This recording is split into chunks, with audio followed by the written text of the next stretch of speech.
Salut YouTube! Hey! On est Carla et Louisiane et ceci est Let's Talk! Non. Girl Talk. Prise 2! Carla, Louisiane, Girl Talk. Girl Talk! Il faut s'habituer, hein, on n'est pas habitué. Puis en parlant de ça, on a une deuxième chaîne. Donc notre chaîne principale qui s'appelle Let's Talk. Allez jeter un coup d'œil, on vous met le lien à la description. Et on passe tout de suite à la vidéo. Aujourd'hui, on a décidé de parler des relations en ligne. Est-ce que tu as des choses à dire là-dessus? Non. Ok, bye! Je crois que, vu que tout évolue de nos jours, il faut pas croire que les relations entre les gens vont pas évoluer. Est-ce que tu es d'accord avec moi? Non. Je rigole à mes propres blagues. Hein. Je suis vraiment drôle.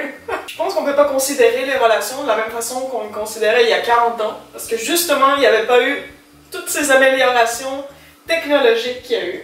Ce qui nous amène à parler justement de la possibilité de rencontrer des gens sur Internet.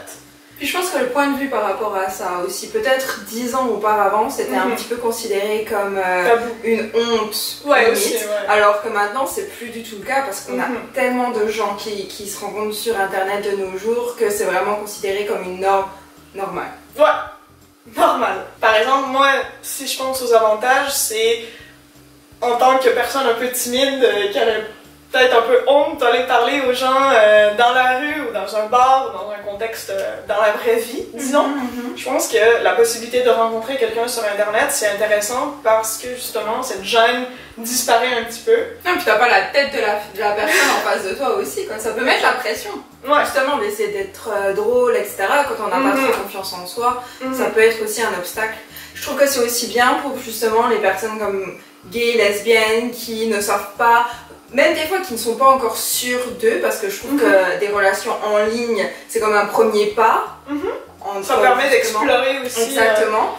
ses intérêts. Et c'est tellement dur aussi ça peut être vraiment dur aussi de rencontrer d'autres gays ou d'autres lesbiennes ou d'autres trans ou peu importe, que justement Internet c'est une bonne plateforme aussi pour justement trouver des gens avec qui tu as des intérêts ou une sexualité similaire.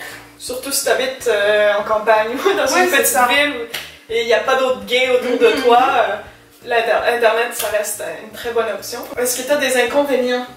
Juste pour contrer, on fait ici bam bam bam bam. Je pense que pas tout le temps, ou alors peut-être en tout cas juste au début, je trouve que les rencontres en ligne, la manière dont on parle aux gens et la manière dont on veut que les gens nous voient et qu'on se présente est un petit peu faux. Je m'explique, c'est qu'on a tendance à mettre évidemment que le meilleur sur Internet, notre meilleure photo, une blague drôle, etc.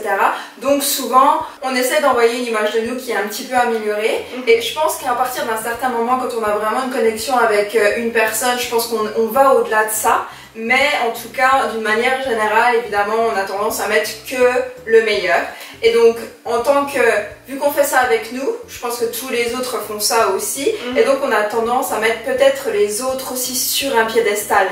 Dans le sens où, cette personne-là a l'air super intéressante, je veux vraiment qu'elle soit mon amie. Alors qu'au final, cette personne a les défauts comme vous et elle n'est pas non plus forcément si exceptionnelle que ça.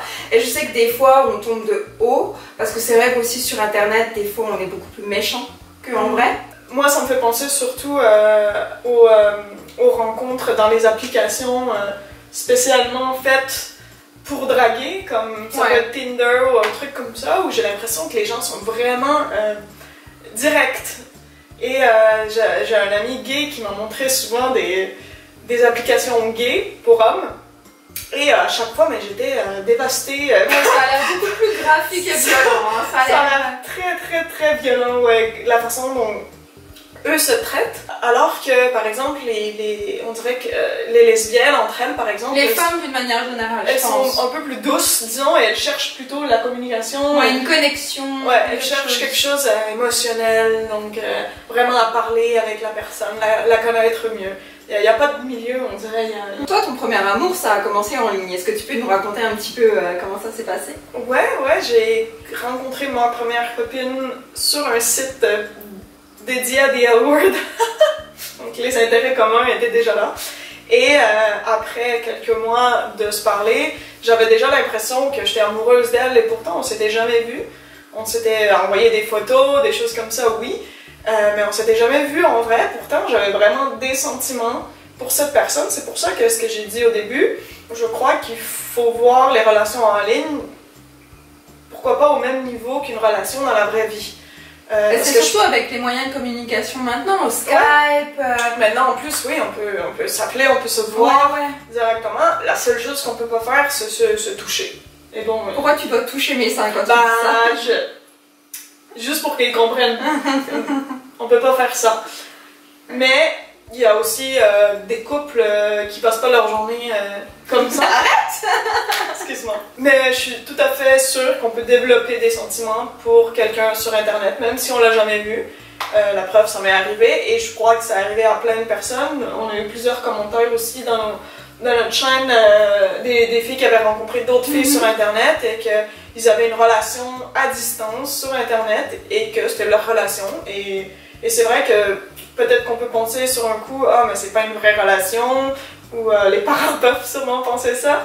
Mais je crois qu'il faut évoluer avec la technologie et qu'il faut considérer ces relations-là. Donc, si vous pensez commencer une relation en ligne, bah pourquoi pas. Est-ce que tu peux nous dire, justement, parce que c'est souvent quand on écrit par exemple sur Internet et tout, ce qu'on écrit peut être reçu de manière différente parce que c'est par écrit. Donc alors est-ce que tu peux nous dire comment ça s'est fait entre toi et l'autre fille justement? Qu'est-ce qui a fait que vous avez compris les deux, que vous vouliez être ensemble? Qu'est-ce qui a fait que vous n'étiez pas juste deux personnes qui discutaient et qu'au final vous étiez plus? Je pense qu'il y a aussi le contexte du fait que c'était dans un site un petit peu pour favoriser les rencontres entre les membres. Et disons que si la personne te plaît physiquement à cause des photos et que tu lui parles et que tu deviens vraiment proche de la personne parce que tu lui racontes ta vie, ben disons que les sentiments commencent à évoluer vers autre chose parce qu'au final, c'est un petit peu ça que les gens cherchent, je crois, quand ils vont sur ce genre de site-là. Je crois pas que pas beaucoup de monde vont sur Tinder ou d'autres applications comme ça juste pour parler aux gens. Un peu ce que tu parlais aussi du fait que tout peut être faux.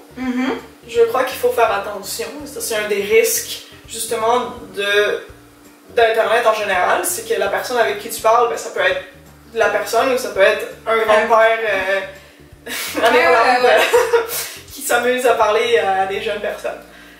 Donc, il faut toujours faire attention de ne pas se faire avoir. Ne jamais envoyer de l'argent à un prince arabe ou un truc comme ça, parce que ce genre de truc qui... Heureusement qu'il arrive parce qu'il le savait pas, je pense. Hein. Bah, excuse-moi, mais ça arrive encore. Ça arrive plus aux vieilles personnes, ça arrive pas du tout à des gens de notre âge. Mais il y a aussi des autres personnes qui nous écoutent. On résume? Ouais. Donc alors... Relation en ligne. Relation en ligne. Faites un profil qui est juste, qui n'est pas faux. N'essayez pas de vous survendre. Ayez confiance en vous. Si vous vous faites rejeter, c'est pas grave. Vous passez à la personne d'après et c'est tout. Ne soyez pas creep. Envoyez pas des photos de pénis. Faites attention. Je pense que le meilleur conseil, c'est n'ayez pas quand même trop d'attentes à chaque fois que c'est ça, que vous voyez le profil de quelqu'un, que vous le trouvez super beau, etc.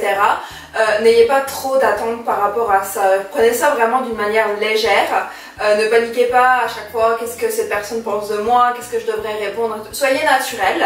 Si ça marche, ça marche. Si ça marche pas, ben c'est pas très grave. C'était ça qu'on pensait des relations en ligne. J'espère que ça vous a plu. Dites-nous ce que vous en pensez dans les commentaires. Racontez-nous vos expériences par rapport à ça. Et suivez-nous sur nos réseaux sociaux, Instagram, Twitter, Facebook, tout ça. Et notre autre chaîne, Let's Talk. Let's Talk. Parce que ici on est sur Girl Talk. Ah ouais, moi aussi je suis mêlée. On se voit la semaine prochaine.